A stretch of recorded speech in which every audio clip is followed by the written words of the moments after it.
Halo, Assalamualaikum warahmatullahi wabarakatuh. Perkenalkan, nama saya Maldini Pratama Saputri dengan NIM 2006098, Program Studi Pendidikan Geografi, kelas 1A Universitas Pendidikan Indonesia. Di sini, saya akan menjelaskan berbagai macam teori pembentukan alam semesta dan teori terbentuknya bumi. Yuk, jangan lupa disimak ya teman-teman. Yang pertama, ada teori ledakan besar. Teori ledakan besar atau Big Bang mungkin menjadi salah satu yang paling terkenal. Teori ini menyebutkan bahwa bumi terbentuk selama puluhan miliar tahun. Mulanya, terdapat gumpalan kabut raksasa yang berputar pada porosnya. Di satu waktu, gumpalan kabut raksasa itu meledak, membentuk galaksi dan nebula-nebula.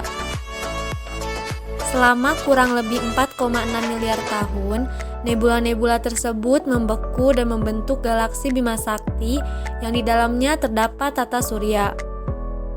Bagian ringan yang terlempar keluar di awal mengalami kondensasi sehingga membentuk gumpalan yang mendingin dan memadat menjadi planet-planet termasuk bumi yang kita tempati ini.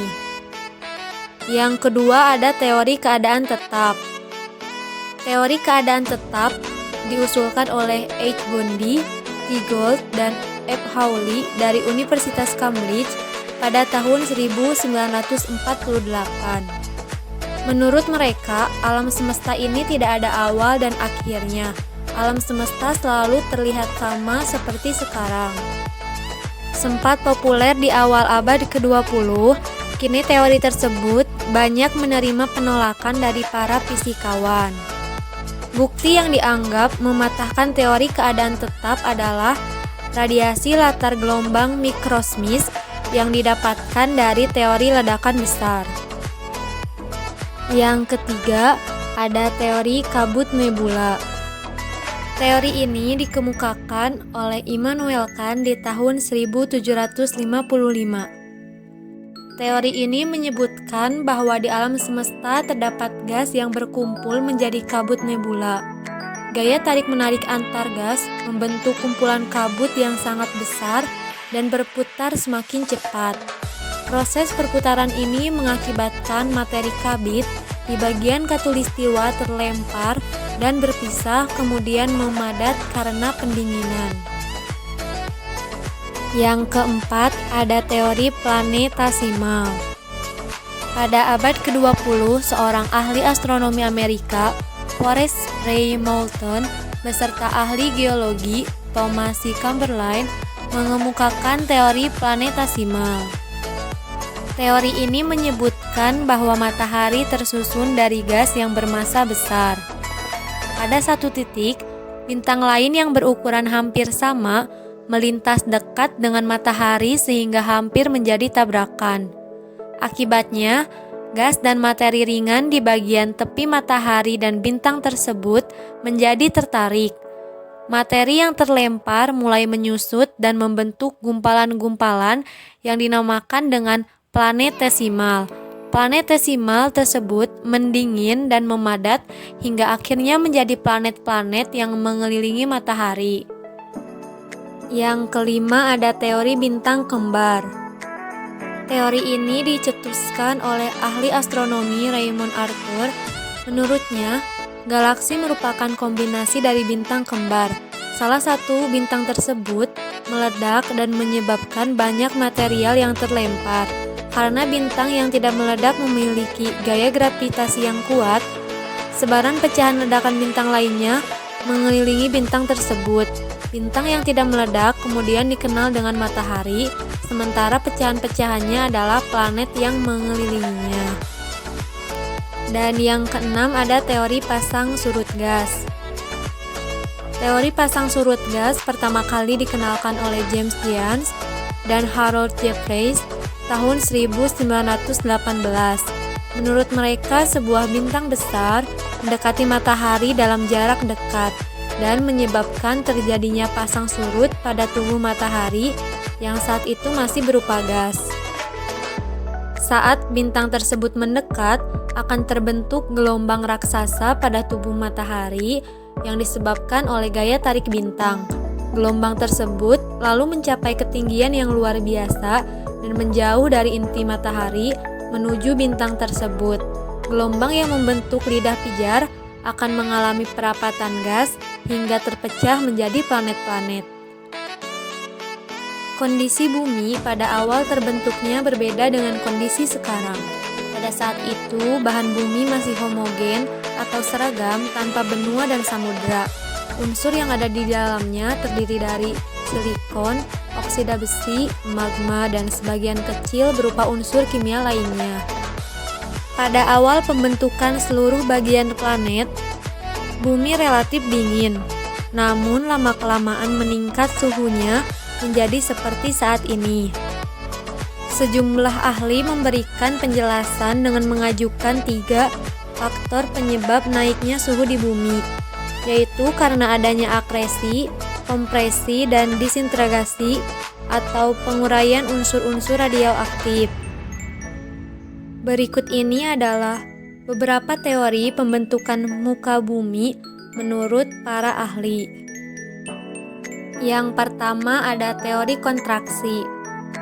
Teori ini pada awalnya dicetuskan oleh Descartes pada tahun 1596 sampai 1650. Ia menyebutkan bahwa bumi terus mengalami penyusutan dari masa ke masa karena adanya proses pendinginan. Akibat dari proses penyusutan ini, permukaan bumi mengkerut dan terbentuklah relief berupa gunung, lembah, dan daratan. Analogi teori ini diadopsi dari kulit buah apel yang mengering. Dari teori ini dapat dijelaskan mengenai proses terbentuknya lipatan pada permukaan bumi. Namun, teori ini belum dapat menjelaskan proses terbentuknya daerah-daerah tekanan. Yang kedua ada teori 2 benua. Teori ini dikemukakan oleh Edward pada tahun 1884. Ia menyebutkan bahwa bumi ini pada awalnya terdiri atas 2 benua yang sangat besar, yaitu Laurasia di bagian kutub utara dan Gondwana pada bagian kutub selatan. Kedua benua ini terus mengalami pergerakan ke arah ekuator bumi hingga pada akhirnya terpecah menjadi beberapa benua yang lebih kecil. Disebutkan, Laurasia terpecah menjadi benua Asia, Eropa, dan Amerika Utara. Sedangkan Gondwana terpecah menjadi benua Afrika, Australia, dan Amerika Selatan. Yang ketiga ada teori pengapungan benua. Pada tahun 1912, Alfred mencetuskan teori pengapungan benua ini. Ia menyebutkan bahwa pada awalnya hanya terdapat satu benua yang sangat besar di muka bumi yang disebut dengan Pangea. Kemudian, Pangea ini terpecah dan terus mengalami perubahan melalui pergerakan dasar laut. Gerakan sentrifugal dari rotasi bumi menyebabkan pecahan-pecahan Pangea tersebut bergerak ke arah barat menuju ekuator. Teori ini didukung dengan bukti-bukti bahwa terdapatnya kesamaan garis pantai, batuan, dan fosil antara Afrika bagian barat dengan Amerika Selatan bagian timur. Berdasarkan penjelasan tadi, dapat disimpulkan bahwa yang pertama, pembentukan bumi diawali dengan pembentukan tata surya berjuta tahun lalu. Hal ini dijelaskan di beberapa teori, diantaranya teori pasang surut gas, teori ledakan besar, teori kabut nebula, dan teori planetasimal. Yang kedua, pembentukan bumi terjadi secara bertahap, diawali dengan fase Big Bang, fase pembentukan bintang-bintang, fase pendinginan nebula, fase pembentukan matahari dan cincin planet, fase akresi, fase pembentukan bumi, dan terakhir adalah fase pembentukan atmosfer. Yang ketiga, teori kontraksi menyatakan bahwa bumi mengalami pendinginan yang menyebabkan permukaan bumi mengkerut sehingga terbentuklah relief bumi seperti saat ini. Yang keempat, teori 2 benua menyatakan bahwa bumi dahulu terbagi menjadi dua benua yaitu Laurasia dan Gondwana. Kedua benua ini mengalami pergerakan terus-menerus hingga pada akhirnya terpecah menjadi beberapa benua seperti saat ini. Yang kelima, teori apungan benua menyatakan bahwa Pangea terpecah menjadi beberapa benua. Benua-benua ini mengapung dan karena ada gerak rotasi menyebabkan benua-benua terpusat di ekuator. Mungkin hanya sekian yang bisa saya sampaikan, kurang lebihnya mohon maaf. Wassalamualaikum warahmatullahi wabarakatuh.